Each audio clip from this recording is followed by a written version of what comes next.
Hey y'all, Justin with Kayak Catfish. Today I'm out on Melton Hill Reservoir and I'm going to do some ultralight fishing today. I've got my ultralight rod, I've got some 1/64 ounce jig heads and these little 1-inch Berkley Gulp Minnows that I like so much. And today I'm just going to be back here in this creek that I'm in and just casting at down trees, along this riprap here behind me, and just various places down through here, and just catch whatever we can catch. You know, I know most of you tune in to see my catfishing videos, but here lately I have stunk it up out there. The last few trips I have not done any good at all. I actually went out yesterday, I was on the water 5 hours, got one bite from a fish that was about as big as my bait that I was using, so I have had a hard time catfishing lately. So today I'm going to get out here and do some fun fishing. Just go out here and catch whatever I can catch on this ultralight rod and 2-pound test line, because let's face it, anything on an ultralight rod is fun to catch. So I'm gonna get started and hopefully we're gonna put some fish in this thing. There we go. There's a fish on. Looks like it might be a little better one too. There he is. Come on in here, buddy. There he is.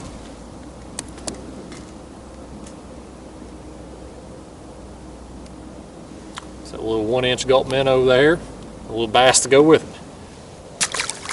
I was just making my way down this shoreline here in this creek channel. I'm using my bow mount motor. I'm in the Nucanoe today. Still haven't sold it yet, but I launched out of a place there on Melton Hill that had a boat ramp. So very easy, even with the heavy weight of this kayak, to just back it right up to the water and launch it.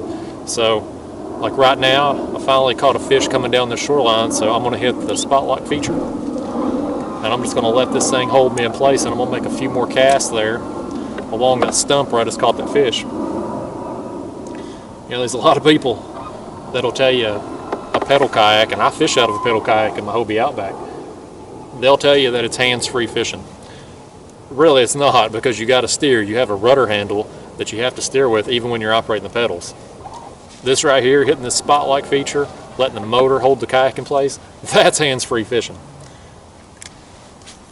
And what's even better about this kayak is you can see this seat here, I'm spun toward the shoreline so I can face it head on. Makes it a lot more comfortable when you're fishing. There's a fish. Snuck up on me there. Little bluegill. Fishing today has been slow thus far. I've been out here about 30 minutes. The bluegill there. I've been out here about 30 minutes now, and that's the second fish I got. That one and that little bass. And it's just been kind of a dud. This creek's got some good color to it. Actually, we've had quite a bit of rain here lately, and the main channel out here is really muddy. But back here in this creek, it's actually started to clear up a little bit. So I thought, with the watercolor the way it is, I might get a little better action back in here. Water is also a degree warmer where I'm at now than what it was on the main channel also. So I thought a little bit warmer water, a little bit better watercolor, I'd get on some more fish back here, but that hasn't been the case just yet. But we're going to keep making our way down through here.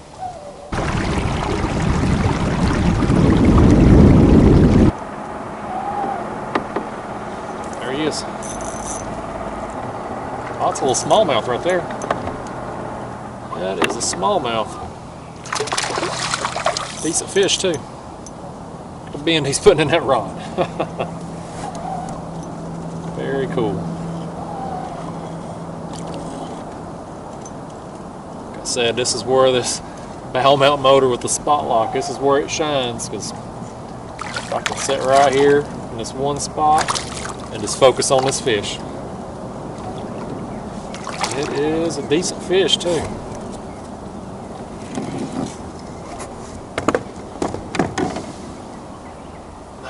Go, look at that. Telling y'all, I've mentioned it in other videos, but you know, these little 1-inch Gulp Minnows, they don't just catch the small ones. Get a measurement on him here. No, I want to close his mouth. He's about right at 14. Pretty fish though. These smallmouth, I wish I was better at catching them, because they are beautiful fish. Let's let him go. See you, buddy. He's gone. Fish on. He popped it, buddy. Let's see what we got here. That's a little bluegill.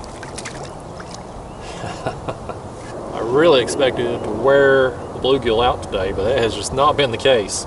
At least not yet, anyway. Here we go. Fish on. I went to pick up on it, and it was just heavy. I never felt him hit. The bluegill. I mean, it was just a light bite. If I hadn't picked up on it, I wouldn't have known he was there. Pretty thing. It's got some purple and some pink on him. Let's let him go. Fish on. Didn't feel that one either. I just saw my line moving. Bluegill.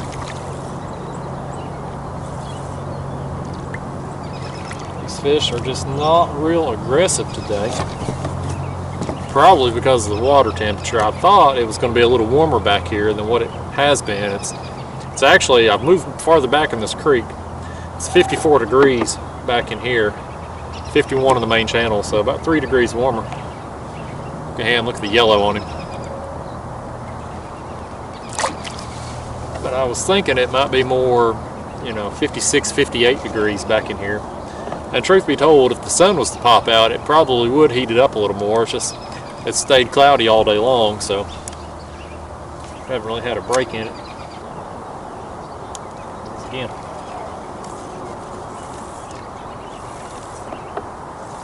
They are just light biting it right now. If I didn't see my line moving, I wouldn't have known.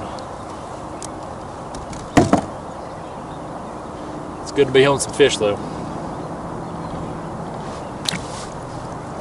I don't know if you can see on the camera with the angle, there's just two old cedar trees coming off into the water here, and I'm basically just casting my jig right between them and just letting it fall all the way down. I'm not even moving it until it hits bottom.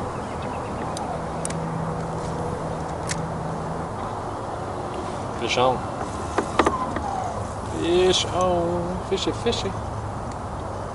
Oh, looky here. Looky here. Oh, buddy, that's a nice crappie right there. Get on in here. That is a good one. Right off the end of this tree right here. Look at that beast. Come on in here. Oh, got my 2-pound line. Oh, he popped it right off at the kayak. Oh, man. Man. That was a solid 12-inch crappie right there. Spit the hook right at the kayak. Dang. What I'm gonna do, I'm gonna move off this tree a little bit and set my spot lock. And we're gonna get after him again. Fish on. Let's see what we got here.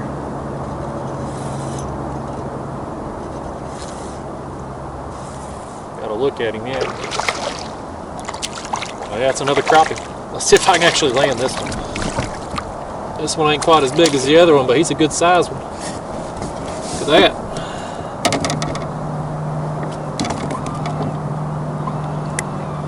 Look at that right there, buddy. Nice crappie. Let's measure him.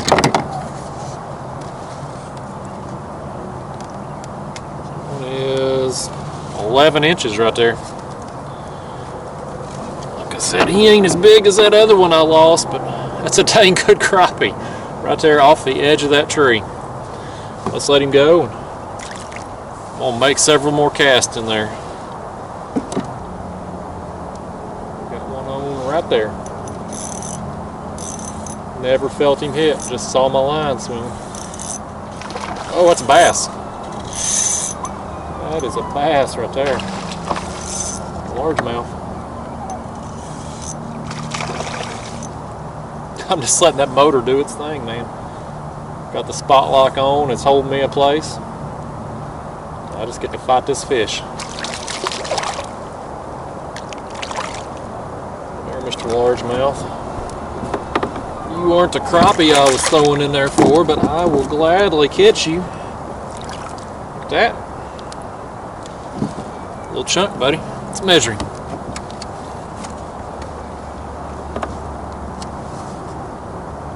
about 13 and a half. Not bad. Let's let him go. See you, buddy. Go tell them crappie I want to catch some more. This wind is playing havoc on me. It keeps hitting from different directions. 1 minute it's coming this way, the next it's coming this way. The motor's doing awesome, just holding me in place. I just have to keep spinning the seat around, which is one of the perks of this thing. I can just turn and get comfortable and fish in the direction I need to. But you can see off this tree here, there's all this dead weeds and gunk here. It's making it real hard to fish because my line catches on top of those weeds and it stops and it's not falling down any further. And then every time I go to reel in, I got that right there on the line. I am inclined to believe if all this dead weeds and whatnot wasn't floating on the surface, I could be catching a lot more fish off this tree. But I'm gonna keep trying though. Got fish on right there. Fish on right there. Let's see what we got. That's not a little bluegill. There's another right here behind me. There's another tree that comes out. And again, I'm just throwing my jig, just letting it fall right down in them branches. Bluegill. But that's how you got to do. If you're not throwing in that thick stuff and these brush piles and trees, you just ain't gonna catch the fish. So that's just one of the downfalls, one of the hazards of it. You're going to go through some jigs, but fish on right there.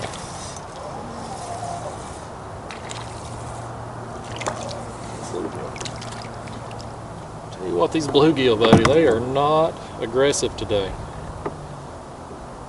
They are just barely biting it. Let me show you all what I'm talking about here. So when you put your jig body on your jig head, it needs to be perfectly straight. Having it on there straight, when it falls through the water, it's going to kind of go horizontally down like a natural fall down through there. If you've got it on there crooked, it's going to want to spin on the way down and you're not going to catch near as many fish. So always make sure, just take that extra second and make sure that you got it lined up on there just right.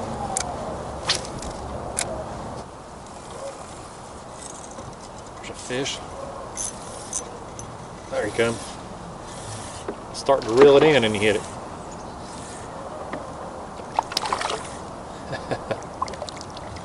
It's a thick one right here. It is a thick one.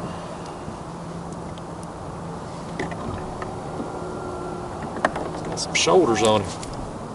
Look at that. On the board here, I don't know if he'll go 8 inches or not.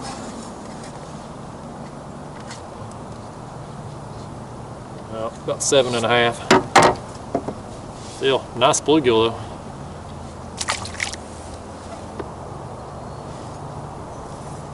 Fish on.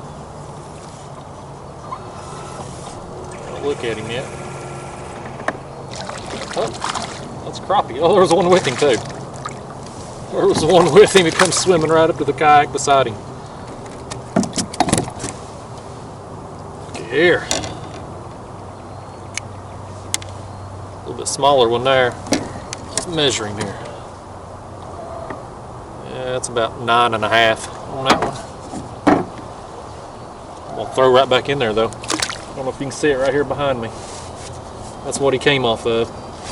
He had that friend that come right up there with him.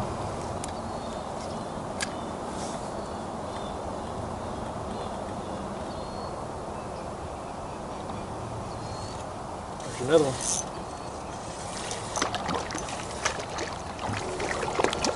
Old paper mouth.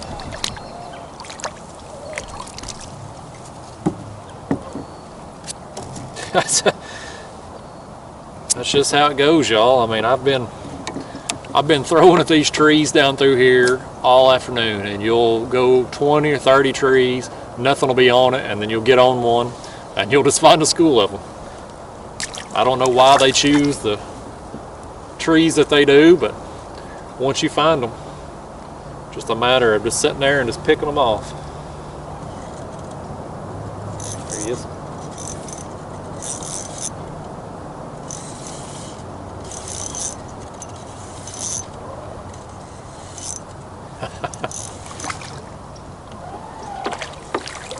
Tell you what, this is fun. I love me some ultralight fishing. When you get out here with ultralight rod, 2-pound test line, fish like this, I mean, they fight hard. Another one, probably about the same size as the other. That one is about 10 1/4 right there. I don't ever keep crappie. I think out here, I think they got to be 10 inches out here. So that would be a keeper. We're gonna let him go. Saw my line flinch. There's another one.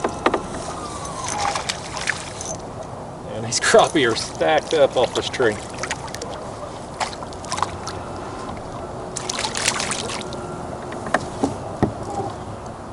There we go. Lost my jig, buddy.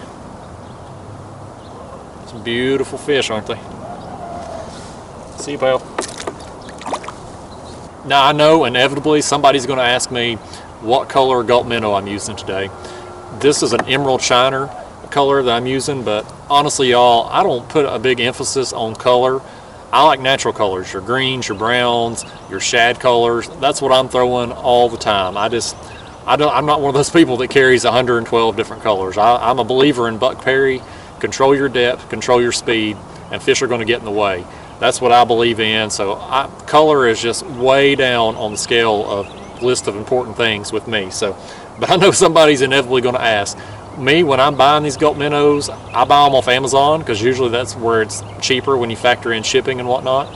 There's almost always one color on there that's cheaper than the rest. Whatever that cheapest color is, that's the one I get when I place my order.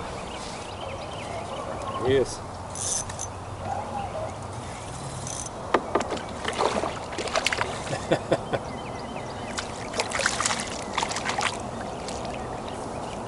Tell you what, I'd love to hook into another one like I lost down there off that other tree in the back of this creek. These right here are fun to catch. Let's put him on there. That one is right at 10 inches as well.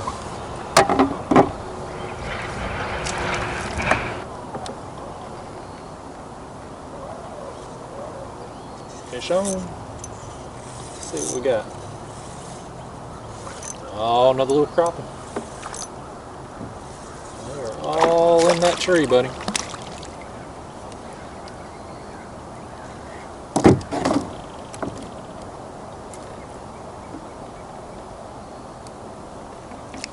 Another little one.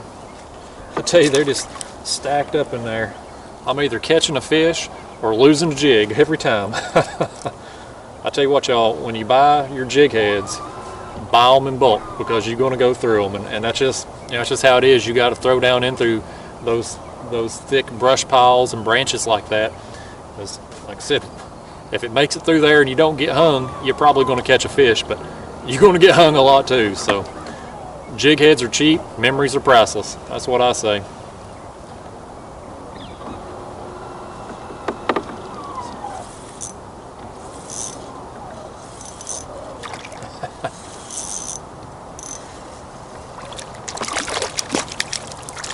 A little bigger one right there. Come on in here, good buddy.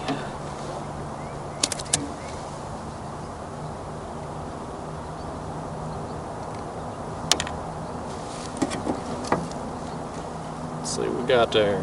It's about 9.5. Wasn't as big as I thought. Let's let him go.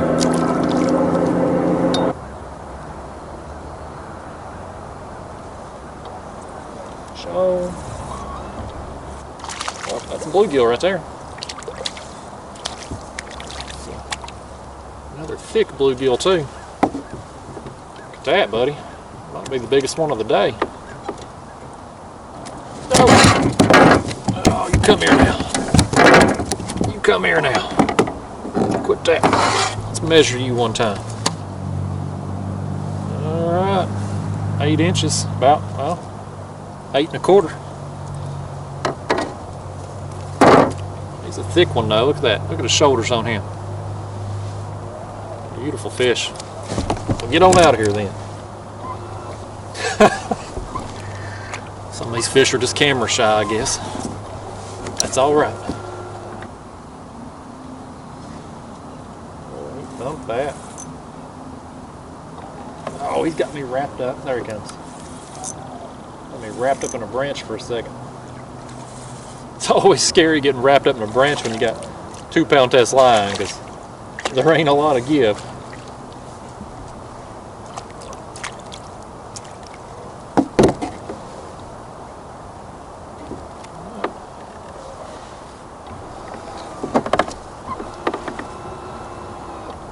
That one is about 11 inches on the line right there.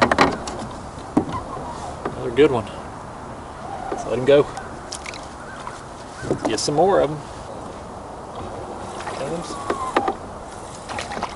Another crappie, as they say in North Carolina.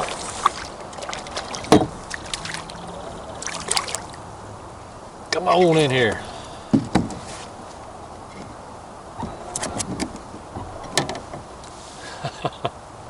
I'll tell you what, y'all, I come out here earlier today, and for the first, I don't know, hour or two I was out here, I mean, the bite was dead. I mean, I just couldn't find any fish. I'd catch one, move 100 yards, catch another, I'd move to the back of the creek, catch another, and I just kept moving, kept covering water, kept throwing at things, and eventually you come across a tree like this that's just stacked full of fish. So mission accomplished today, but I'm not done yet.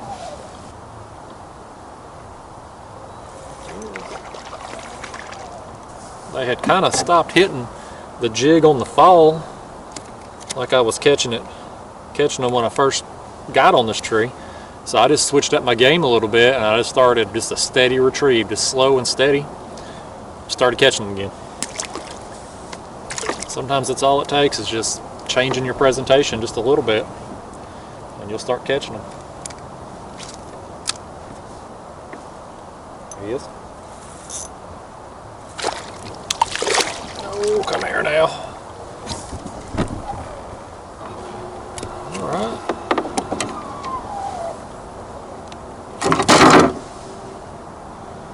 That's a little decent one there. Let's measure that. Another 11 incher.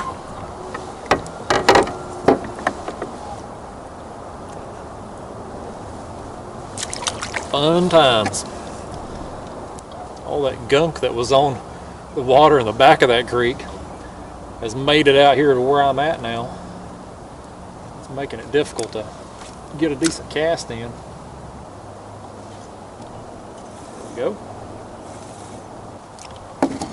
There, come on in here now.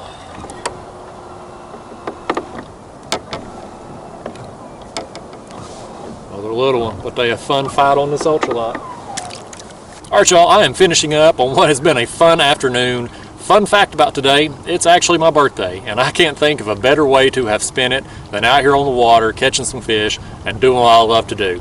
And I had a great time doing it, and got on some fish. The first couple hours out here, it was sporadic and slow, but once I found them crappie, it was on. And fishing out of this kayak, I don't want to sound like that used car salesman in the plaid sport jacket, but man, that bow mount motor with the spot lock, I'm gonna tell you, this thing is a chore to get on and off the water if you don't have a boat ramp to launch from.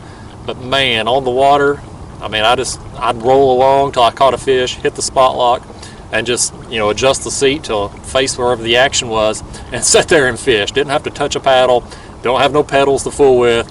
I mean, it's truly hands-free fishing, and I hope it's going to make a good boat for one of you all if one of you all end up buying it. But man, what a fun day though, catching all those crappie. I don't know how many I ended up with. It was 20, 30, somewhere in that range. I'll have to look at the video and review it, but I hope some of you all will give this style of fishing a chance this year.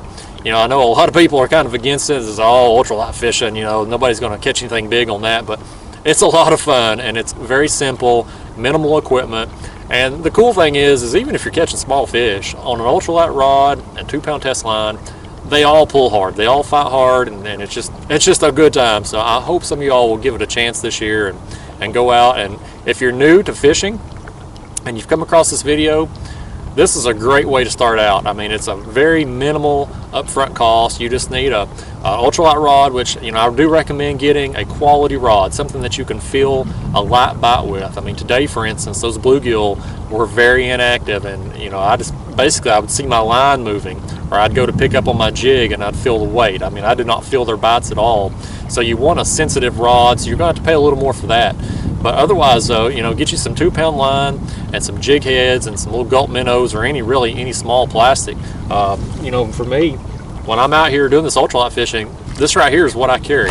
I've got a small box of assorted jig head sizes. Today I was using a 1/64 ounce jig head with a number 8 hook, but I keep a few different sizes in here, some split shots, some floats, and that's all you need, that and some plastics, and you're good to go. So there's not a lot of tackle required, not a lot of upfront costs. So if you're new to fishing, or you just want to go out and have a good time and not have to think about what you're doing, I mean, it don't get any simpler than this, than just going along the shoreline and casting at visible objects, because that's all I do when I do this. I'm hitting down trees, stumps, brush piles, docks, just whatever I come across. And you know, you make your way along through there and cover enough water, you're going to catch some fish. So hope you all enjoyed this video. I'll see you next time. Thanks for watching.